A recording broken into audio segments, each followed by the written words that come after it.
og velkommen til den her video. I dag så laver vi en kæmpe stor snemand, der skal gå sådan op til mig i hvert fald, tænker jeg. Det kan godt være, det bliver svært. Altså, vi kan se, der er masser af sne.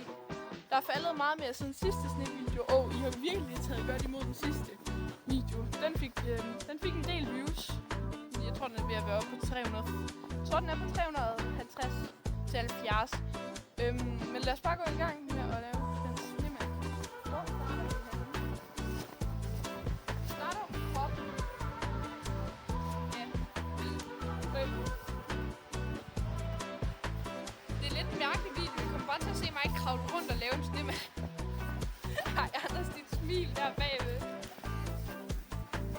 Sne har perfekt temperatur. Altså, hvis man tænker, det er svært, hvis man ikke ved så meget om sne, så det er bare fordi, at den skal cirka være 0 til 1 grad. Den skal ikke være for kold, fordi så smuldrer den ad. Den skal sådan være våd, ligesom Anders bliver efter at se på mig, der sidder her og trykker, mens jeg gør det her.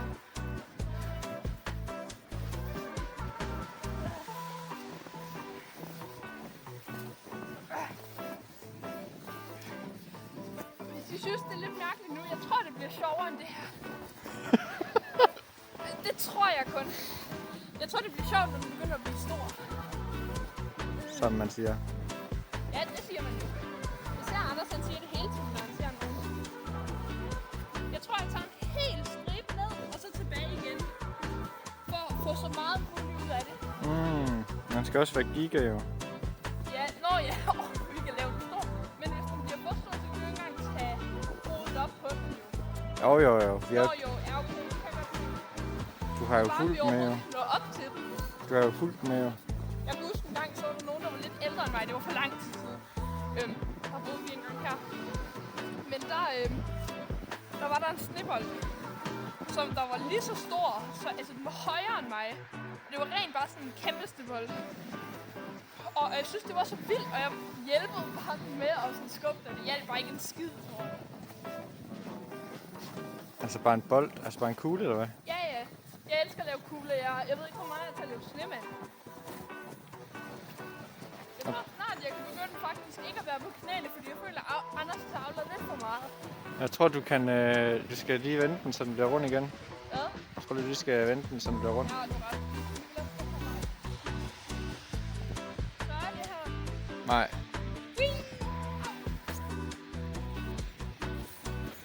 Og jeg siger, at jeg gerne vil have min målgruppe til at være lidt ældre, og så gør jeg sådan her. Folk kan lide sne, okay? Jeg ved ikke, hvad jeg ellers skulle lave. Jeg tror højst sandsynligt, at 90 mennesker, der har trykket ind til den her video, er gået af nu. Hvem er det lige pausen? Vi vender tilbage. Okay. Skal vi vente dig? Ja, nu er det Anders' tur. I kommer ikke lige til at se hans hoved. Okay, du er hurtig.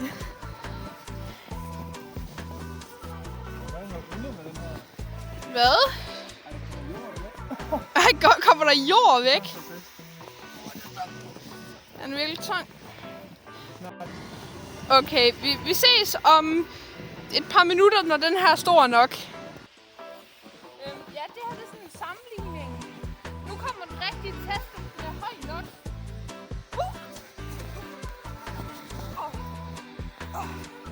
Det gik godt. Okay, det var så der. Hold lige at finde det over hurtigt. Det her, det er stedet.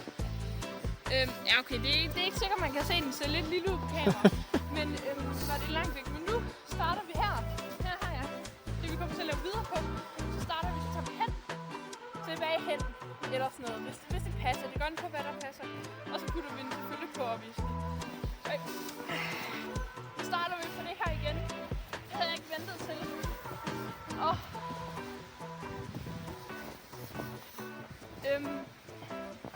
Men forresten, vi har en plan om jo, at den skal nå op til mit hoved.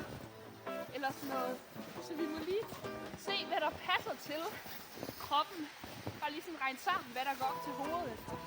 Fordi det ville være ret fedt, hvis den var højere end mig helst.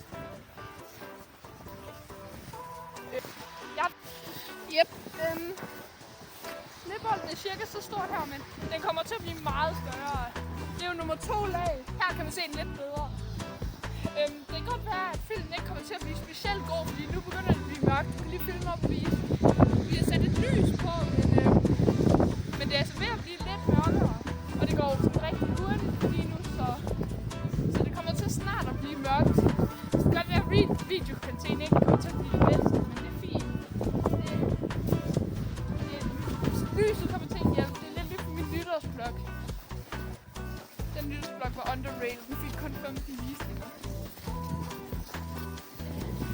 Det går rigtig hurtigt. Jeg passer på i.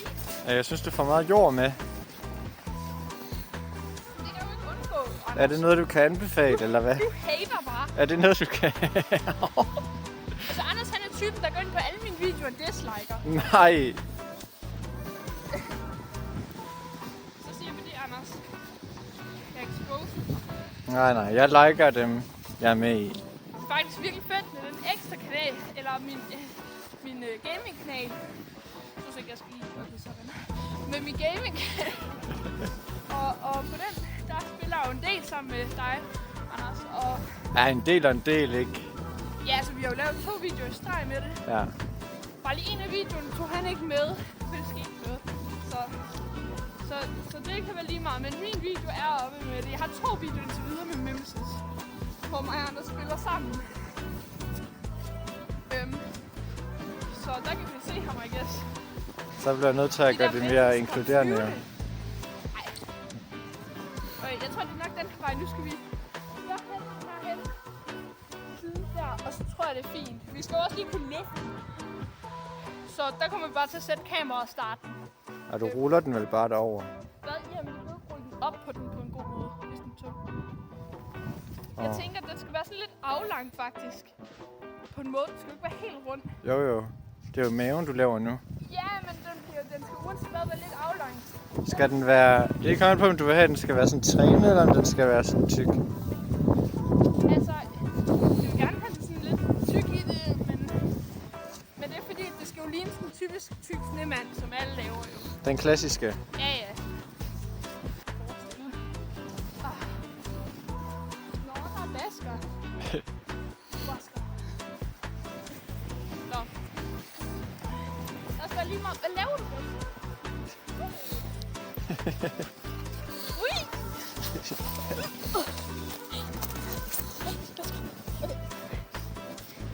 Okay, det kan være lige meget med vasker, så nu videre. Det var bare lige et kort besøg. Okay, jeg tror, vi er ved at være færdige nu.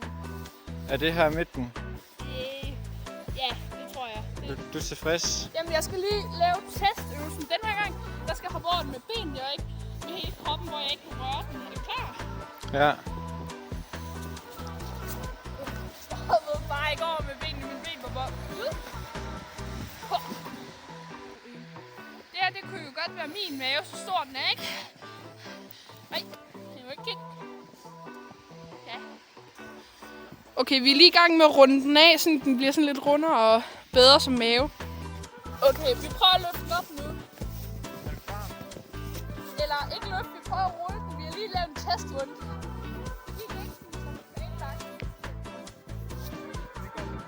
Ja.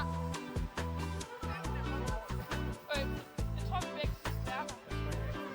Hvis vi begge har hver vores side. Eller...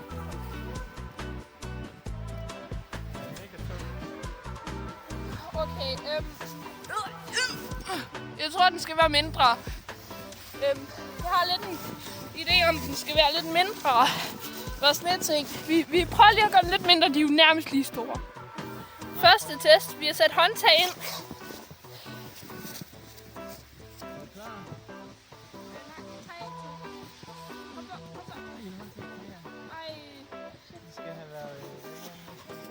Okay, vi skal lige lave håndtagene lidt dybere, og så vender vi tilbage. Okay, test 2. Vi har lavet håndtagene skarpere.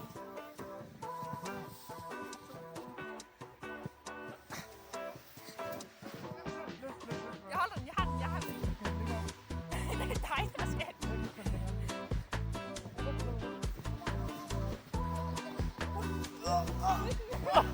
Så, vi har den. Jeg holder. Jeg skal lige...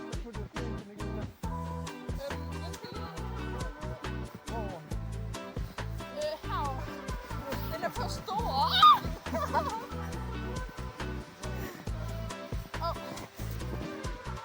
har en forkert vinkel. Det skal være den her, der skal være bunden, tror jeg. Eller den har sådan den Nej, her. her, den her. Jamen, den har bunden endnu bedre. Okay. Er du klar? Nej. Vi får lige en anden bund, hurtigt. Okay. 3, 2, 1. Det får sådan fast. Nej, det er... Ja. Vi skal jo lige få den ud, jo. Prøv lige stop. De er jo lige store, Anders. Nej. Jo, Prøv lige stop. Jeg har den i hånden. Ja. Du var glid. Ja, du var godt glid. Nej. Sidste gang. Jo, nu. Tror jeg. Ja, kom ind. Er den helt lige? Sne. Den falder ned. Nej, den skal lidt længere over mig. Der, perfekt. Hold der. Den holder af sig selv. Gør den. Men prøv lige stille dig. Kan du lige holde? Nej, det er fint. Bare hold den, hvor du. Det er fint, men den skal ikke. Sådan. Lad den. Nej, hold den. Der skal mere sne på.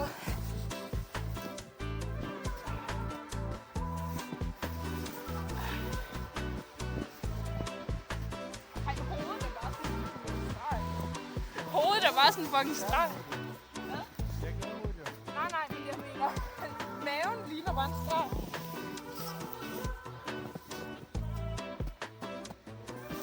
Det er epic, det her. Det er giga jo, som jeg siger.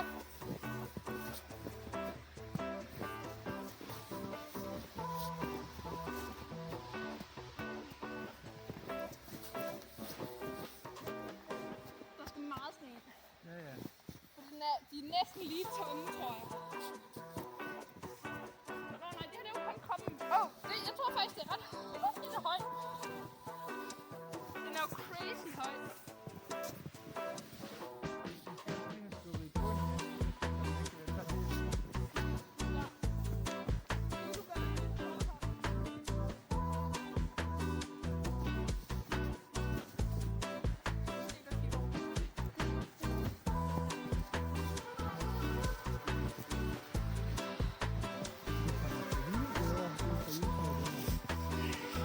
Vi får lige et booty shot af Anders. Ja. Jamen, din ass var lige ved kameraet. Ned i det. Det er derfor, I skal subscribe, så kan I få Anders booty ass. Og Sofus står bare lidt en idiot. Så jeg får fikset det her håndtag ind.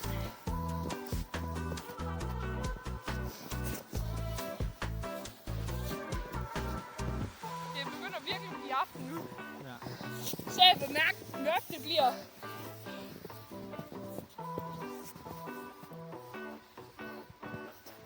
Den er ret fin nu.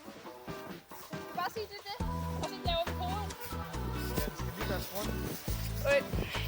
Vi har jo også de håndtag, har du købt dem med? Ja, lidt. Okay, det bliver det for den. I kan lige se helt ordentligt her. Men det var det for det. Vi laver jo selvfølgelig hovedet. Okay, vi er lige i gang med at gøre den rund. Den er ikke rund endnu. Det er bare lidt bedre shot af, hvordan den ser ud. Ret fedt. Så kommer der et hoved på den. Anders er lige ved at gøre den rund lige nu. Så der kommer et hoved på den lige om lidt, så det bliver fedt. Okay, vi kommer til at putte en sten i. Hvis I kan se det, så er der sådan lidt en... Ej, det kan man ikke se med lyset. Men der er en nagle i. Vi mangler hovedet, og så sætter vi en sten i navlen, og så selvfølgelig grene og whatever man nu tager i snemand. Okay, jeg er lige på vej ud for at finde en sten. Der er godt nok meget sne, hvis I kan se det herfra. Altså, det så ikke så vildt ud. Men der burde komme en sten. Og jeg kommer nok til at edite lidt ud i starten. Så hvis I ser starten ikke er sådan cirka 6 minutter lang, altså når den første krop bliver lavet, så er det fordi, jeg har editet lidt ud i det. Det bliver lidt langt. Nå, jeg kommer til at vende tilbage, når jeg har fundet en sten. Okay, jeg kan godt lide det. Jeg kan godt se, at det ikke ser ud super meget, men det er et ret højt, stort lag, det her. Og der har 100% været nogle børn, der har rodet alt af, så det er ikke alt. Det vil jeg bare lige vende op på, for at man kunne se lidt tydeligt. Jeg er stadig på jagt efter en sten. Okay, det er godt nok ved at blive mørkt. Anders, han er i gang med at rulle. Der, hvis I ser ham. Og jeg er stadig i gang med at finde en freaking sten. Jeg tror, jeg har et sted, hvor jeg kan finde. Prøv at kigge det flotte lys, der er. Ikke fint? Og der er mere. Det kan godt være, at det her bliver sådan lidt en lang video, kan man sige. Lidt kedeligt, hvis det kan være. Men det har jeg set, altså.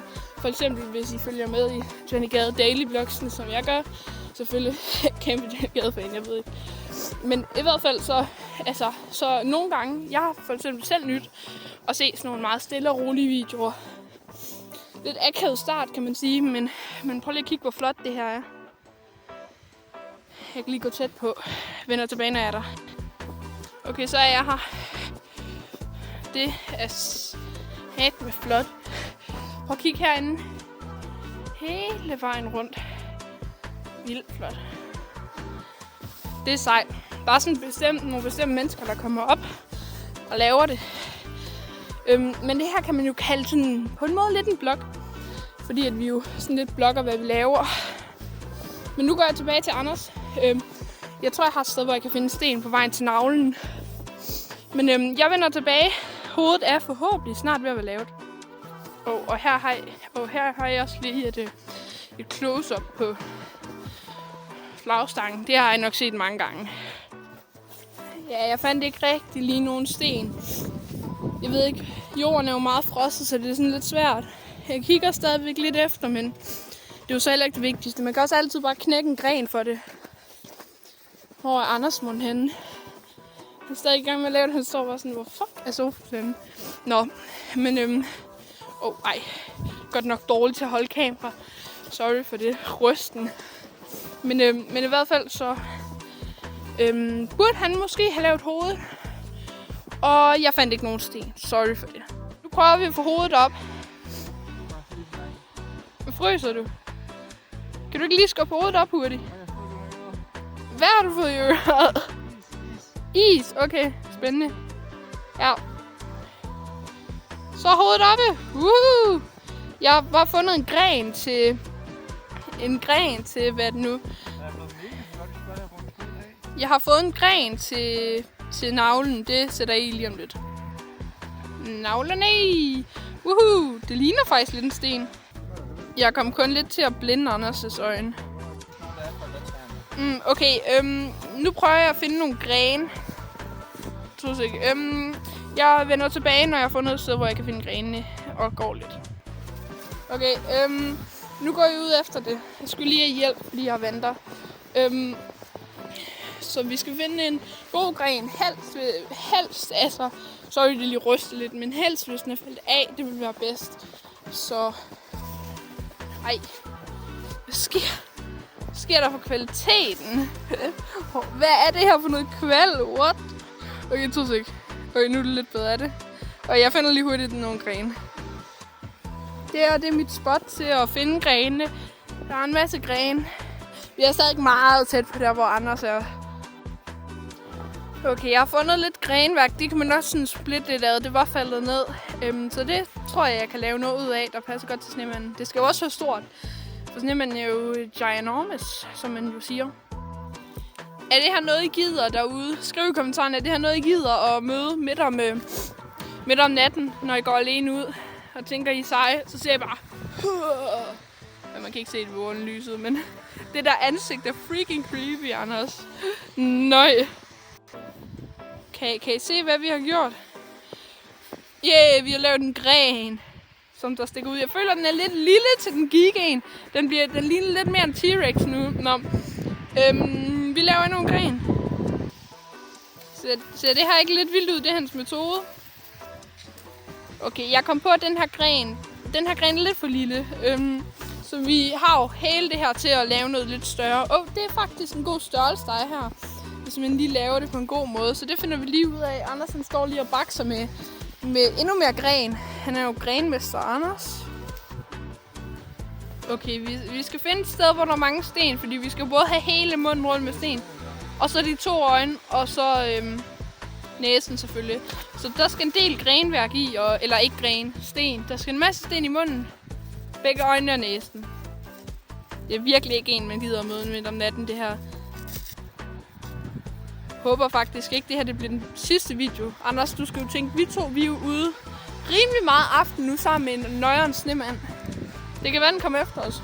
Hvis I har set den der film, Jeg så den her film på YouTube over sådan en liste med virkelig goofy film. Og der var der sådan en snemand-film, altså hvor der var sådan en snemand, som der var ondt, som der gik efter, den var bare sådan goofy af. Det her, det lignede den snemand fra det der. Holy macaroni. Okay, vi har fået en lidt større gren ind her. Den her gren. Man kan ikke se så tydeligt på kamera. Men det er lidt bedre nu. Okay, vi prøver lige at få knækket en bedre gren af den. Eller, vi beholder stadig den gren, vi har her, men så tog vi den gren, der var herover ud, for at få en større en, sådan den matcher. Okay, Anders er virkelig god til at knække. Ja, det mente jeg ikke rigtigt. Okay, endnu en gren på. Grenene er done. Det her, det er simpelthen ved snemand. Den er til gengæld ikke 100% færdig. Hvis vi gider at se videre, så kommer der faktisk også øjne. Selvfølgelig, altså vi har jo tegnet det ud, men der kommer sten i tingene, som jeg allerede har sagt. Jeg skal nok lade være med at jappe. Han er en lidt underlig type. Okay, mig og Anders, vi prøver. Nej, okay, det er ikke 100% sikker på, at det kommer til at lykkes, men vi prøver at lave en... I ved godt, hvad vi vil lave dernede, spredt imellem benene. What the hell? Han har lavet et D-hoved, kan man sige. Ej, Anders, du prøver bare fucking smadre den ind. Hvad er det her for noget? Jeg kigger på, han prøver at lave et hul i den, og så stikker han ikke sådan en pæk ind med et hoved. Ej. Hvad er det her? Anders, du rører rigtig meget ved den, kan man. Du nyder det lidt for meget. Okay, jeg ved ikke lige, hvad Anders han har kukket med, men han har godt nok kukket noget op. Hvad er det her for noget? Det er ikke sådan en, man gider at møde midt ud om natten. Okay, vi dropper stenene, så det her det er the final result, the final optagelse, jeg laver med snemanden her. Nej, ved du hvad? Jeg kan godt sige, at hvis den her ikke bliver ødelagt af sådan nogle små idiotiske, jeg mener bare små børn, som der ødelægger den, nej, små børn er ikke idioter, men hvis de ødelægger mine ting, så er de... Ja, altså jeg har filmet den, den er for flot, altså den er alt for flot. Anders han bliver helt glad, men i hvert fald, så bliver det her det aller sidste, I ser på den her simpelthen. Men så har jeg sådan en ting med, at jeg faktisk kommer til at lave en short video, som jeg skulle til at sige før. Hvis der ikke er nogen små børn, som der ødelægger den, eller var nogen, der ødelægger den, så kommer jeg til at hoppe ind i den, og så igennem den. Ej, Anders, kan du ikke stå og twerk op af den der, den sagde... okay. Ja, okay, så vil den her video også blive taget ned. Ja, men i hvert fald, så det for den her video. Jeg kommer til at hoppe igennem den, hvis altså, den ikke bliver ødelagt. Kan altid ske ting, men det kan jeg glæde jer til. I kan kigge i short-videoerne, når jeg ser den her. Jeg kommer til gengæld ikke til at gøre det, før sådan en begynder at smelte, fordi at, altså, man vil jo nyde at kigge på den. Men det var det for den her video. Tusind tak, fordi I så med. Sætter jeg kæmpe stor pris på. I er virkelig nogle real ones, hvis I har set her helt indtil. Ja, jeg ved ikke. Ej, Anders. Ej, du er så mærkelig. Ej, Anders. Okay, ja, det var det. Vi ses.